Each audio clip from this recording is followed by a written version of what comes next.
He has used Rab as attribute but not Ab. Why? Okay, so Zakir Naik is trying to explain why he say Allah didn't use Ab as an attribute. Because in the previous revelation which were changed, Bible is the changed form of the Injil.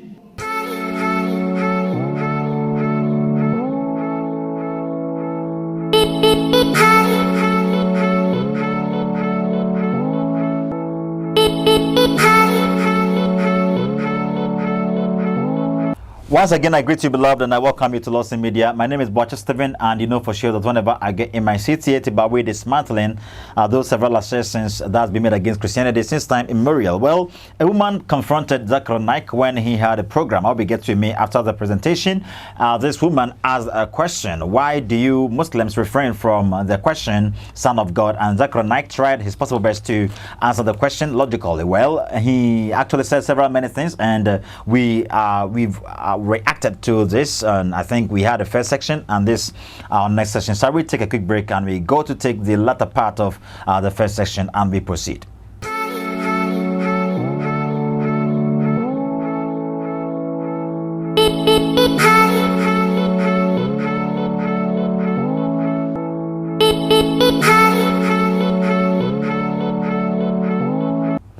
You're welcome back, beloved. May God richly bless you for waiting for us. Actually, yes, shall we go to the latter part of the first section and we return? He has used Rab as attribute but not Ab. Why? Okay, so Zakir Naik is trying to explain why he say Allah didn't use Ab as an attribute. Because in the previous revelation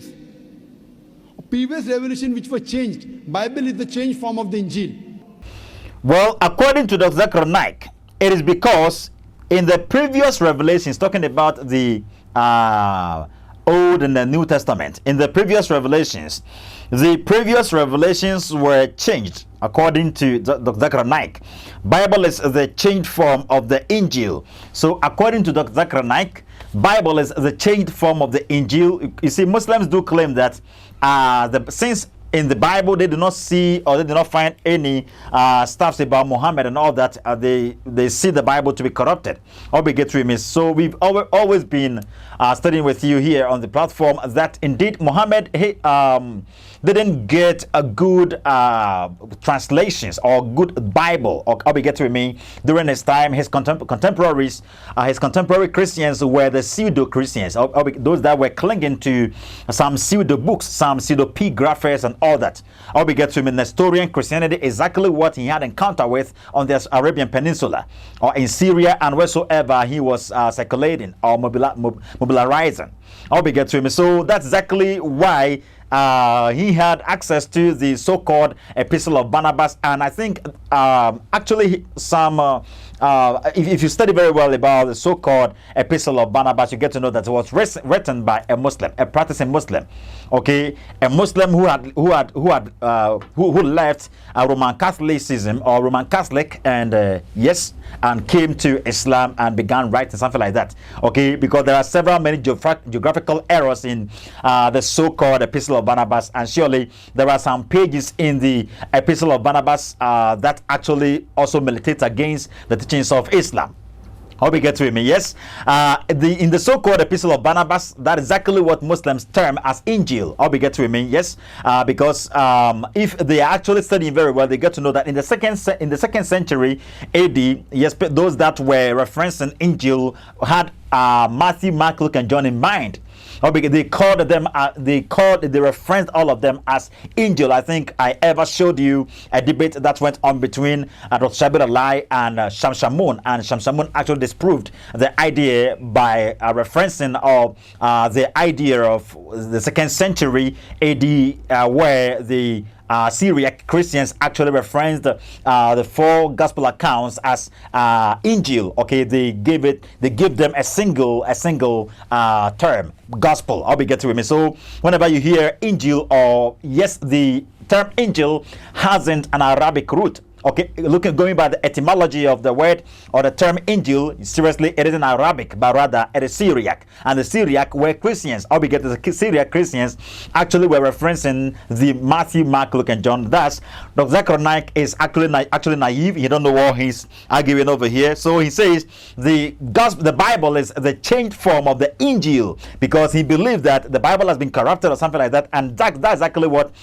his prophet also asserted in Quran chapter 5 verse 13. That is Surah Al-Ma'idah ayah 13, where Muhammad asserted that those stuff that were written about him were taken out of the Bible by the Jews and the Christians. But I think if you've ever had encounter with this book of Sundiata, Abbas Sundiata. Okay, I'm giving the bibliography and footnote. Abbas Sundiata, 2006, pages 71 and 72. In this book of Abbas Sundiata, I think he was a former Muslim. Surely he says that it is folly for a Muslim to assert that indeed the Jews and the Christians tampered their book. Seriously, the Jews wouldn't do that. Do you understand? Do you know exactly what caused the destruction of the Temple of Jerusalem, that which happened in AD 70? Do you know what actually caused that? Seriously, the Jews would train their words. Okay, at age 12, they begin teaching them. They begin chipping into their minds how awesome the book, the Revelation was. Okay, they began telling them to revere the book, cherish the book a lot, and surely if they ever saw anyone tampering any passages of the Bible, surely they would not take it cool with the person. Same applies to the Christians as well. And I think if you go to this book of Flavius Josephus, I think Antiquities of the Jews, book 1, page 8, if I've gotten it correct. Seriously, he also says it there, if I've gotten it correct. Okay, maybe I haven't gotten the bibliography and the footnote correct, and I'm actually going to help you, okay, next time. Yes, he says that the Jews, you see, they would never ever mess around with their scriptures. They would protect their scripture to the brim. Okay, they would go the acme. They would go anywhere. They would travel anywhere to protect their scriptures. They would never allow anyone to mess around with their books because they saw them to be a revealed book. Okay, they saw it to be a revealed book, and they had been given a revealed religion, and this revealed religion was having its precepts in the book they were given. That is the Bible. How we get to that? They never messed around with their religion, and again, they never messed around with their Bible. The same applies to you Muslims. You say you don't mess around with your Quran. You don't mess around with the actual Quran is burned, and you're no longer having any authentic or genuine Quran today, but you claim you protect the Quran. You don't want anyone to tamper your Quran. If anyone speaks against your Quran, just ask Sheikh Nuhu told me maybe your head will be chopped off. That's exactly what people say. Or we get to me, or most Muslims say. So Dr. Zakir Naik, you must understand what you're doing. The Jews would never do that. Abbas Sundiata says if you say that the Bible has been corrupted or has been changed, seriously, you must be a fool. That's exactly what Abbas Sundiata 2006, page 71 and 72 says. Well, what next, Dr. Zakir Naik? People have misunderstood the meaning of Son of God. They started thinking to be begotten Son. He says people have misunderstood the meaning of Son of God.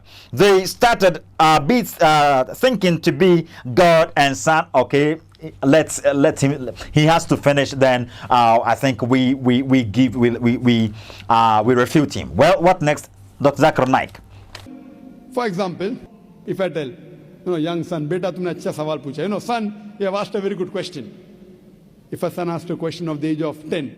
Okay, so he cited example by using a son. He says, if I tell my son, you have asked a very good question. If my son asked a question at the age of 10, okay, so my son asked me a question, and perhaps I was like, oh wow, this question had been asked by a 30-year-old person, a 50-year-old person, but you being a 10-year-old boy, being able to ask this question really means that you are brilliant, you are brainy, you are brainiac. Thus, you are good. May God richly bless you for asking this question. Well, I'm going to answer this question fluently for you. Well, Zakir Naik continues to say something. Son, you have asked a very good question. But if I say, you begotten son, you have asked a very good question, he may punch me. He will not say, oh, Zakir is elderly. He may punch me. That means I'm abusing his mother. Okay, so he says, but if I say, you begotten son, you have called, you have asked a very good question. He will punch me, that means I'm abusing his mother. So Zakir Naik is trying to display logic over here. He's trying to say that there is some weakness in the chronology order of the way Christians are reasons. How we get to him? Fancy we saying Jesus is the begotten Son of God. He says if he ever told his son, oh, you've asked a very nice question, begotten son, his son would give him a punch. All because it would mean that he was abusing his mother sexually. You get that? So Zakir Naik is trying to display some logic over here. Well, let's hear him out. If I say my begotten son, he'll get angry. I'm insinuating that I had sex with his mother. Okay, again he says that if I say my begotten son, he will get angry.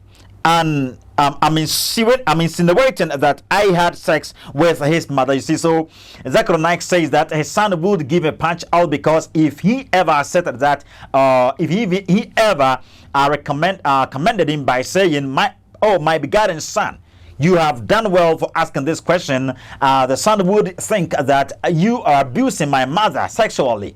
Okay, you are abusing my mother sexually. Perhaps I just asked the question and I'm not your son, I'm not your biological son, but I asked the question and you would be like, my begotten son. You've asked a very tangible question because normally sometimes you call your friends, people as sons and daughters without giving birth to them or without they being your biological children. I'll be get to me. Sometimes that is how that's what happens. I'll be get to me. But if indeed he referenced to him as my begotten son, may God richly bless you for asking this question. He would think that you are abusing my mother sexually, so he would give him a punch. He would descend a punch on him. But I think Zakir Naik is getting everything wrong over here. Yes, surely we are going to help him with the understanding. Shall we proceed to see or hear what actually he is intending to establish over here? So son is innocent word, begotten son is not innocent. Okay, so Zakir Naik says that so son is an innocent word, but begotten son is not innocent. You see, Muslims actually have problem, most especially these Islamic abduls, or sheikhs, imams, professors, and all that. Zakir Naik has a problem. I hope you get to me. So he's all he was willing to say, all he was trying to establish over here has to do with the idea that to put begotten son, that term isn't innocent. It really means that if you are saying this about God, then God had actual sexual relation with somebody. And if you are saying this about a person, it really means the person had sexual relation, actual sexual relation, because it has some animal nature with somebody. I'll be getting with me. So he says begotten son isn't innocent, but the term son is innocent. Well, let's proceed. What do he continue to say? And this shall be our final stuff, and we get on to the next section next time, and we after this, then I think we react to whatever he said over here. Same way, the son is a very good word, but people started misunderstanding. So to remove this confusion, that's the reason the Quran does not use the word father as attribute to Almighty God.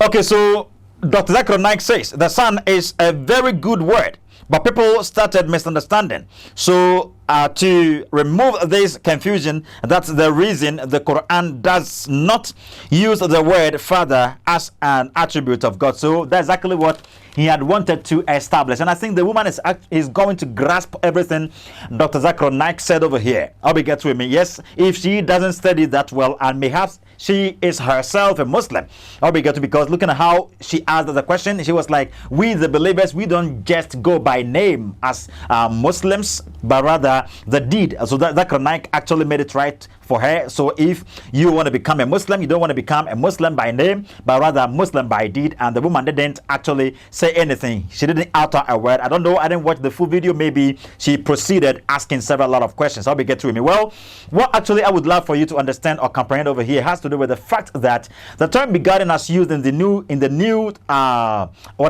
New Testament or in the Bible, or most especially in the English translation of the Bible, is monogene, the Greek monogene. That is mu, omega, nu, omega, gamma, eta, nu, eta. That is the Greek. I'll be getting to me. So monogene means one of his own kind. I'll be getting with me. One of his own kind. It is actually stipulating that Jesus Christ is God. Jesus is one of God's own kind. Or we get to special or unique Son of God. Jesus Christ must be the unique Son of God. And sometimes people try to contrast Jesus with Adam, but you know for sure that Adam was created. He was taken from a pre-existing material, that is dust, or we get to remain or clay. But Jesus Christ was procreated, and in Adam was breathed life spirit. But Jesus Christ, in him was not breathed any life spirit, but rather the breathing actually went into Maryam. And that's exactly what I told you from Quran chapter 66 verse number 12 and Quran chapter 21 verse number 91, where it's actually saying that Allah actually had sexual relation with Maryam. Okay, because the terms used over here in Arabic is farj. Okay, farj. Farj is womanhood. I'll be get to it. I don't want to mention it. Farj is huha, or womanhood. Or farjaha, that is her womanhood. Or excuse me to say her vagina. I'll be getting that. Exactly what the Quran says. So the Arabic actually puts it, or the Quran actually says that Allah had actual sexual relation with Maryam. That isn't what we're talking about over here, but we know for sure that Jesus must be the Son of God in the sense that he is God. Okay, Son of God is somewhat like a spiritual metaphor. Do you understand? Somewhat like spiritual metaphor, because Jesus Christ wasn't actually beginning his life from the time he was physically physically born on earth, or born in Bethlehem. He pre-existed prior to he coming to earth through Maryam or Mary. And the Bible actually discloses why Jesus Christ had to become a man. Why God had to transform himself into a man, so as to do something for us. That is Hebrews 2 verse number 14 says this. And also you can take time to also read Colossians 2 verse number 14, Philippians 2 verse number 5, Colossians 1 verse number 15 and 16, John 1 verse number 1, and Akemi Halogas, Kai Halogas, Mi Persayas, Kai Sayas, Mi Halogas. In the beginning was the Word, and the Word was with God, and the Word and God was the Word. And that is how the Greek put it. I'll be get to him. So, Dr. Zakir Naik, perhaps you don't understand the term begotten. I'll be get to him. The moment we stipulate begotten, what actually we mean is monogene. The Greek monogene doesn't mean God had actual sexual relation with Mary. Christians never teaches this way, and you Muslims as well, but I think your Quran actually stipulates that Allah had actual sexual relation with Maryam. Well, we ended it up here, and yes, if you put Son of God, I've always been arguing with you that you are actually saying that Jesus is Messiah, because Son of God was a messianic term, and it was one of the identification marks given to the Jews in 2 Samuel 7 verse 14. In the Davidic covenant, God actually told David that he was going to get a son from his loins, and that son would be called his son, and he would call God as his father. God said, he shall be called my son. He shall be called the Son of God, and I shall be termed as son, his father. I'll be get to him. So the Jews, in their anticipation of the Messiah, knew for sure that the Messiah, one of his identification marks would be that he would be called Son of God. And I think if you read Matthew 16 verse number 16 through 17 or 18 thereabout, you get to know that Peter actually displayed this logic over there when he had stipulated, you are the Son of the living God. He actually explained, he said, you are the Christ, that is, you are the Messiah. And he explained the Son of the living God, meaning if you are the Messiah, then you are the Son of the living God. If you are the Son of the living God, then you are the Messiah. So if the Quran actually tells you that Jesus is the Messiah, it really means that the Quran is telling you Jesus is the Son of God. So you see, Allah should have understood this, because he is the one, if indeed he is the one that revealed the first revelation, the second revelation, and your claimed last and final revelation. If Allah is confused about the Son of God, it really means he can never be God of the Bible and the God Christians worship, and therefore he's not equivalent to God the Christians worship. And yes, that is it. May God richly bless you. Shall we end it up here? Make sure to like the program for us, subscribe to the channel, make sure to share the program to your loved ones, and make sure to drop your comment down there for us. Greetings to everybody. Bye bye.